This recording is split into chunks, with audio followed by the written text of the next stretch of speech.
이번 챕터는 각 요소품을 사이징하기 위하여 사전에 알아야 할 힘의 종류에 대하여 설명할 것이다.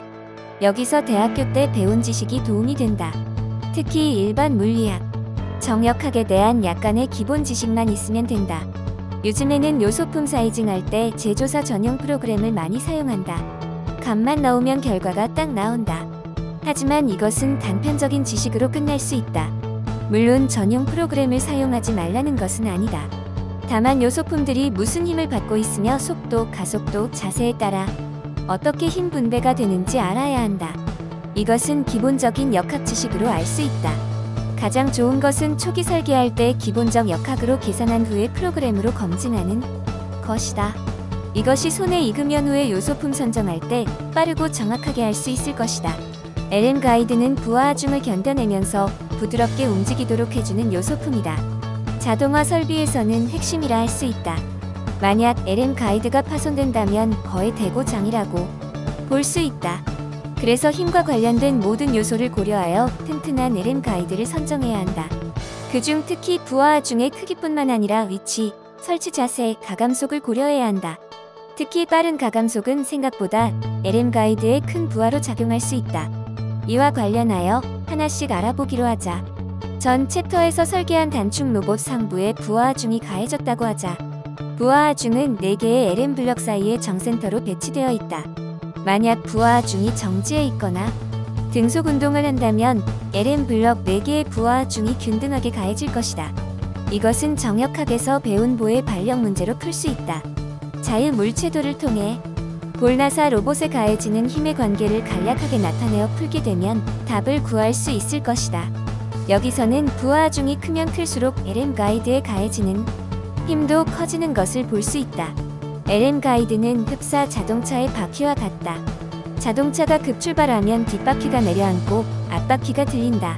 이것은 급출발할 때의 가속도가 자동차의 관성력을 발생시키기 때문이다. 마찬가지로 볼나사 로봇이 가속도를 갖고 움직이면 부하중이 관성력을 받게 된다.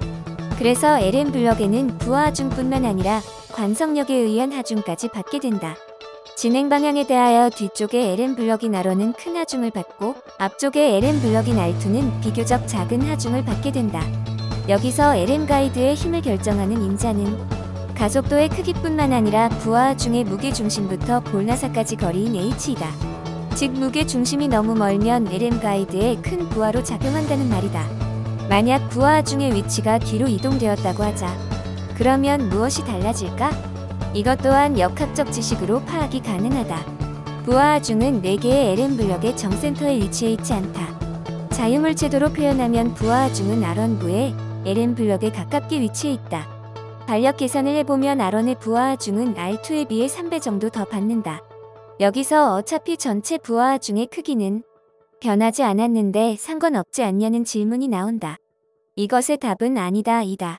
왜냐하면 총 4개의 LM 블럭 중 힘을 가장 많이 받는 LM 블럭 1개가 파손되더라도 대고장이다. 추가로 부하중의 위치가 더 많이 벗어날수록 반력 계산을 했을 때 더 큰 힘이 발생될 수 있다. 볼나사 로봇의 설치 자세는 정말 중요하다. 이것을 간과하면 나중에 큰 문제가 발생할 수 있다.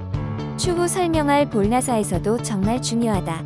그래서 단축 로봇 제조사의 카탈로그를 보면 설치 자세에 대하여 자세히 나온다. 수평일 때와 수직일 때 사양이 다르게 나올 것이다. 등속 기준에서 수평 자세일 때는 부하중이 LM 블럭의 4등분으로 걸리는 것을 볼 수 있다.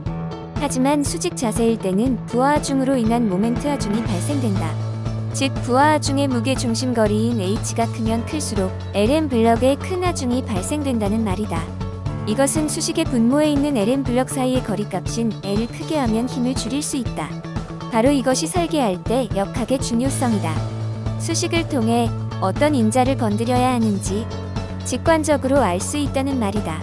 볼나사는 모터의 힘을 받아 회전하여 부하중을 이송시켜주는 역할을 한다. 볼나사도 LM 가이드와 마찬가지로 파손되면 대고장이다. 볼나사에 힘을 미치는 요소는 부하중의 크기, 설치 자세, 가감속이다.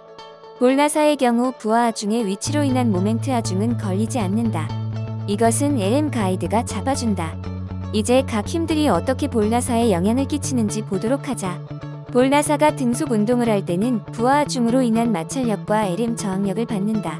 LM 저항력은 LM 블럭에 있는 실로 인한 저항을 말한다. 실제로 LM 가이드의 블럭을 손으로 움직여보면 약간 뻑뻑한 느낌이 있다. LM 가이드 카탈로그를 보면 이것이 수치화되어 있다. 마찰력은 부하 중의 무게에 LM 가이드의 마찰 계수를 곱한 값이 된다. LM 가이드의 마찰 계수는 0.003 정도이다. 볼나사의 가속도가 가해지면 관성력이 발생한다. 가속도 크기에 따라서 등속 운동 때보다 훨씬 큰 힘이 볼나사에 작용한다.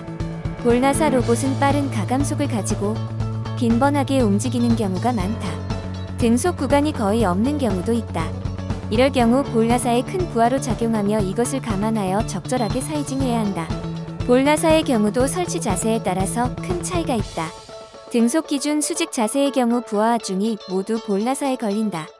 수평 자세일 때보다 월등하게 큰 힘이 걸리게 된다.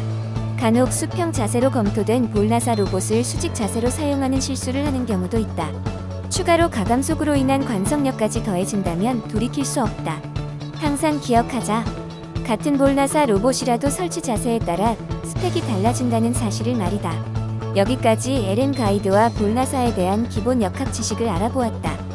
다음 챕터에서는 중요한 요소품인 모터와 그 밖의 베어링, 커플링에 대하여 알아보도록 하겠다. 이후에 시간이 된다면 실제로 사양 기준으로 직접 계산하여 요소품 사이징을 하는 것을 다룰 것이다. 그리고 해당 제품 제조사 프로그램과 비교하는 것이다. 설계에서 역학적인 지식은 아무리 강조해도 지나치지 않는다. 본인도 계속 대학교 교재를 보면서 역학 지식을 다듬고 있는 중이다. 여러분들도 같이 역학책을 다시 공부하는 건 어떤가? 분명 자동화 설계에 큰 도움이 될 것이다.